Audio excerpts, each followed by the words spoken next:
Muy bien, muy buenos días. El mensaje dice lo siguiente: mensaje al pueblo de Dios en Guatemala, a los sacerdotes, consagrados y laicos.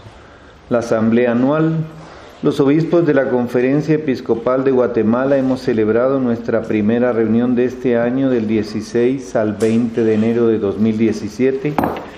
En ella tratamos asuntos relacionados con la propia organización de la conferencia, con su proyección pastoral en el país a través de sus comisiones, en la que examinamos temas relacionados con la vida del Seminario Mayor Nacional de la Asunción y reflexionamos también acerca de nuestra contribución para interpretar y orientar la vida social y política en el país a la luz de la fe en Cristo y de nuestra misión de evangelizadores.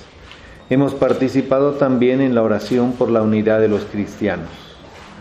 Nuevo Consejo Permanente. En esta asamblea se realizaron elecciones para designar para los próximos 3 años a los miembros del Consejo Permanente o Junta Directiva de la Conferencia. También elegimos a los miembros de las comisiones episcopales. En la lista adjunta damos el elenco completo de los resultados de las elecciones. Solo me permito leer el Consejo Permanente. Presidente, un servidor de ustedes, Monseñor Gonzalo de Villa. Vicepresidente, Monseñor Oscar Julio Viana, arzobispo de Santiago de Guatemala. Secretario, Monseñor Domingo Bueso, obispo de Izabal. Tesorero, Monseñor Bernabé Sagastume, obispo de Santa Rosa. Y vocales, Monseñor Víctor Hugo Palma y Monseñor Álvaro Ramazzini. Estamos agradecidos a Dios y al Santo Padre por el nombramiento del nuevo obispo auxiliar de la Arquidiócesis de Santiago de Guatemala, que será ordenado mañana, Monseñor José Cayetano Parra Novo. Los obispos de la conferencia deseamos a Monseñor Parra un ministerio episcopal fructífero en beneficio de la Iglesia en Guatemala. Nuestra tarea, la evangelización. Los obispos somos ante todo ministros de Jesucristo, responsables de continuar la evangelización que Él comenzó, para que se mantenga auténtica en su contenido y llegue de manera integral y efectiva a los hombres y mujeres de hoy en nuestro país. Los tiempos han cambiado. Vivimos en una cultura que se seculariza y globaliza, pero las personas siguen teniendo necesidad de encontrar sentido para sus vidas, orientación para sus acciones, perdón para sus pecados y esperanza frente a cualquier situación, sobre todo frente al enigma de la muerte. Jesús y su Evangelio son la única respuesta consistente y verdadera. Nadie más que Él puede salvarnos, pues solo a través de Él nos concede Dios a los hombres la salvación sobre la tierra. Parte constitutiva de la evangelización es la promoción en los fieles cristianos de la conciencia y de la responsabilidad para actuar en las realidades de este mundo, según la vocación propia de cada uno en los diversos ámbitos de la sociedad. Motivación a sacerdotes y consagrados.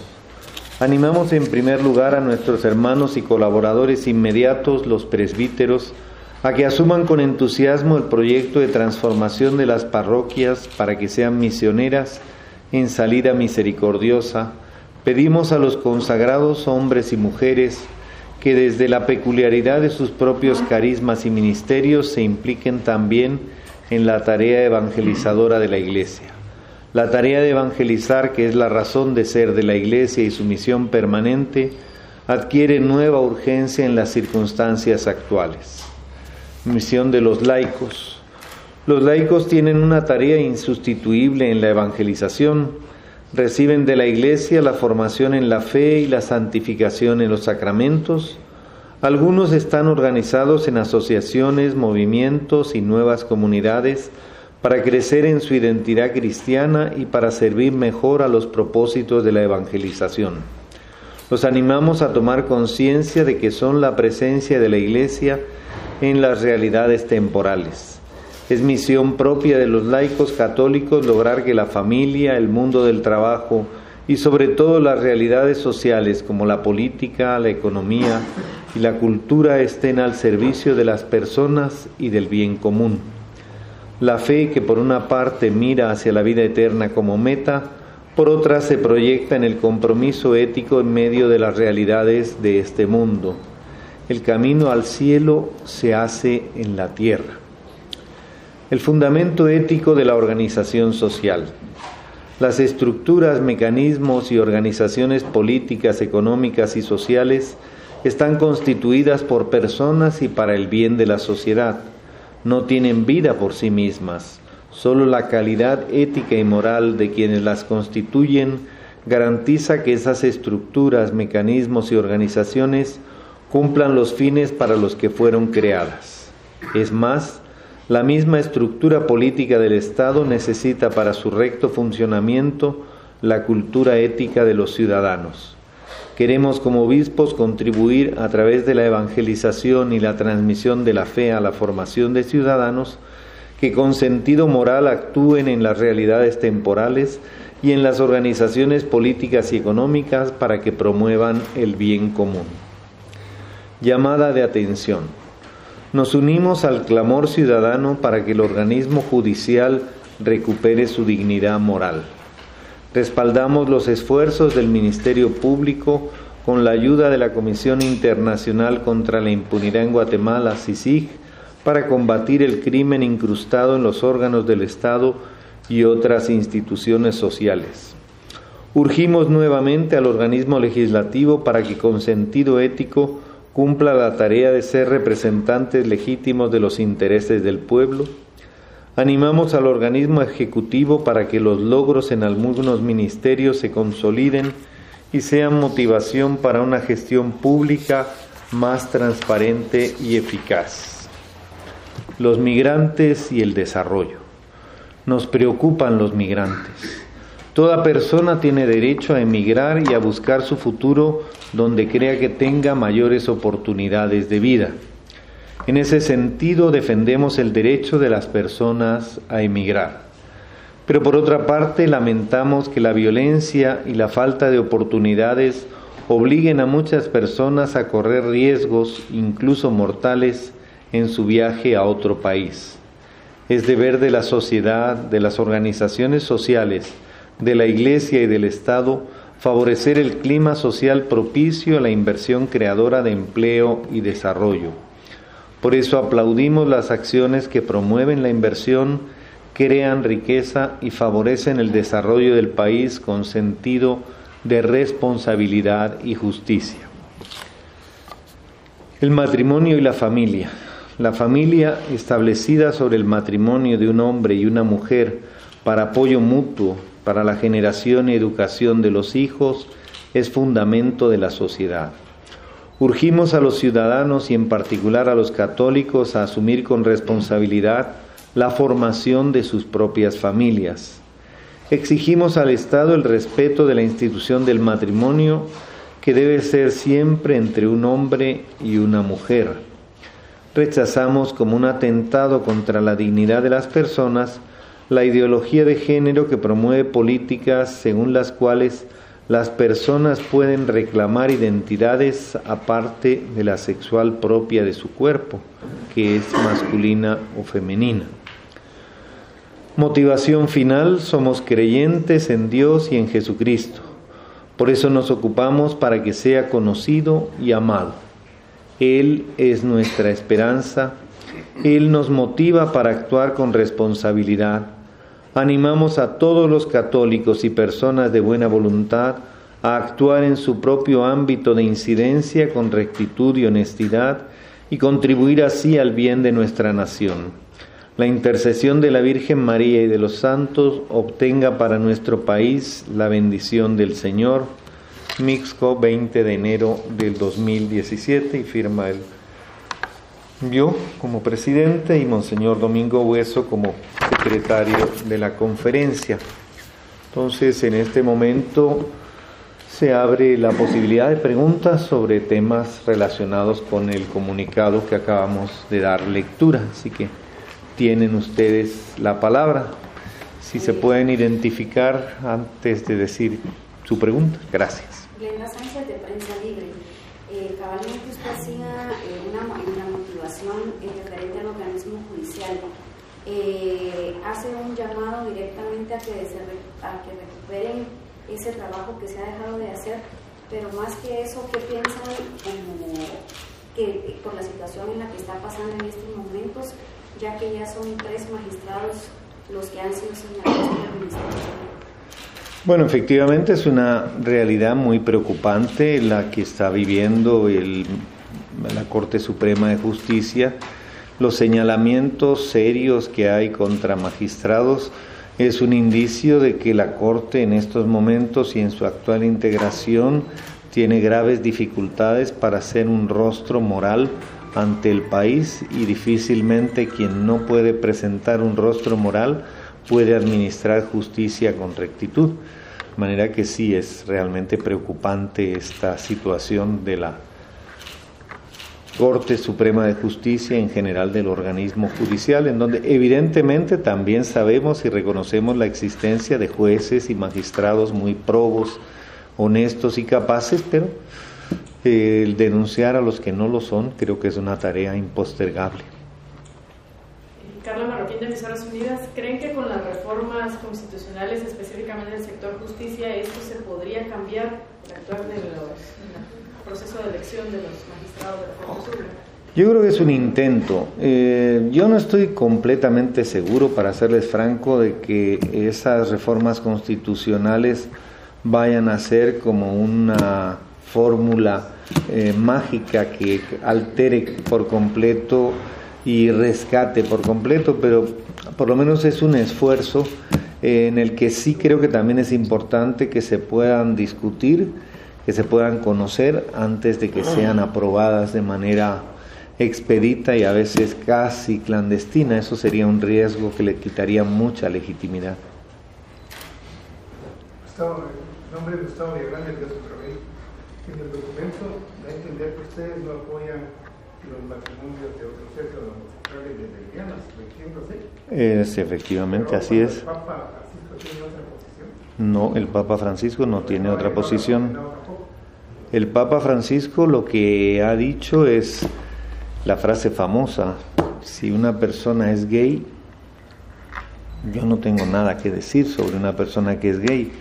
Es decir, aquí entran como 2 temas diferentes. Uno es que la Iglesia reconoce siempre, y sigue haciéndolo así, que en matrimonio solo se puede dar entre un hombre y una mujer. El hecho real de la homosexualidad es un hecho real que nadie puede negar, y el hecho de que los homosexuales merecen respeto es un hecho también en el que la Iglesia no tiene nada que condenar hacia quienes viven esa realidad en su vida y en su identidad. La pretensión de constituir en matrimonio una unión de 2 varones o 2 mujeres, el que a eso se le llame matrimonio, es lo que ciertamente la Iglesia rechaza absolutamente. Y hoy precisamente toma posesión Donald Trump. ¿Cómo usted mencionaba algo también de los migrantes? ¿Cómo podría, usted mencionaba el riesgo que corren en todo eso, ahorita que ya llega al poder y todo, ¿cuáles serían los riesgos directamente, ya que él ha anunciado una política fuerte contra los migrantes? Bueno, esto es un poco como la vieja historia: viene el lobo, viene el lobo. Bueno, vamos a ver qué pasa cuando llegue y vamos a ver si de verdad es lobo. Yo creo que hay preocupación, hay alarma, y me parece que es justificada la preocupación y la alarma, pero tampoco podemos adelantarnos a los acontecimientos. Hoy precisamente comentábamos que el único presidente que a la hora de la hora dio una amnistía total a los migrantes en Estados Unidos fue alguien muy conservador y muy del Partido Republicano, como fue el presidente Reagan. Ningún otro presidente hizo eso, así que de repente, después de muchas habladas, puede que ocurran cosas diferentes. Hasta las esperamos, pero tendremos que ver qué pasa. Pero la preocupación es real, porque son cientos de miles de familias las afectadas en Guatemala por la dimensión de la migración, de tener un hermano, un esposo, un hijo en Estados Unidos, que es fuente también de ingresos y de sobrevivencia, que es, como todos sabemos, las remesas, la fuente más importante que mejor se redistribuye en cuanto a la llegada hasta los últimos resquicios del país de los beneficios de ese trabajo duro que en condiciones difíciles realizan nuestros compatriotas allá en el norte. Entonces, que ellos estén en peligro, de alguna manera nos pone a todos también en peligro. También hablaban acerca del Congreso de la República, para que sea una representación legítima. Esta semana se dio las comisiones extraordinarias, en donde se gastaron alrededor de 8 millones de quetzales en comisiones que prácticamente no hicieron nada. ¿Eso es parte del llamado que ustedes hacen a...? Es decir, es evidente que el Congreso de la República es el órgano del Estado que tiene mayores críticas desde hace años, y la necesidad de que se reestablezca una dimensión de mejor modo de manejar el erario público por parte del Congreso, creo que es una demanda ciudadana que todos compartimos. Y por supuesto cada día pueden salir nuevas sorpresas, porque el Congreso en ese sentido es una verdadera caja de sorpresas. Monseñor, perdón, no lo mencionaron en el comunicado, pero hoy amanecemos con más familias enlutadas producto de ataques a pilotos del transporte, ¿verdad? Su postura ante la violencia y ante el accionar de las autoridades ante estos casos. Bueno, efectivamente la violencia es un mal terrible que nos afecta y nos asedia, que golpea al país, que tiene a miles de familias enlutadas. En otros muchos comunicados sí hemos hecho mención explícita del tema de la violencia. El que no la hayamos hecho esta vez no es porque no nos preocupe, sino porque tampoco nos alcanza el tiempo para cubrir todos los temas cada vez. Pero la preocupación por la violencia y por sus efectos es real. El tema de la impunidad es real como problema. El tema de que muchos de los crímenes quedan en la impunidad total, a pesar de que hoy el Ministerio Público ha hecho esfuerzos importantes por intentar detener a más criminales, pero es una maldición que tenemos en Guatemala, esa violencia tan enraizada y que lamentablemente la llevamos a flor de piel en tantos sentidos, porque podemos ver desde temas de la problemática de violencia familiar hasta la violencia callejera, la violencia criminal, la de maras, la de conflictos que terminan con muertos. Es realmente algo grave que nos ocurre en Guatemala y que tenemos que denunciar, pero que luchar para educar a toda la población para hacer ver que no es la violencia la fórmula de solución de ningún problema que podamos tener.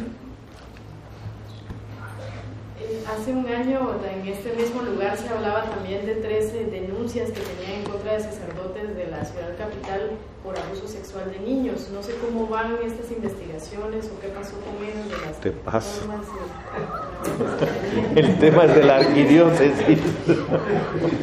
Sí, esto debería verlo, sobre todo responder el tribunal, porque son ellos los que llevan estos casos, en especial para ir viendo poco a poco cómo van caminando.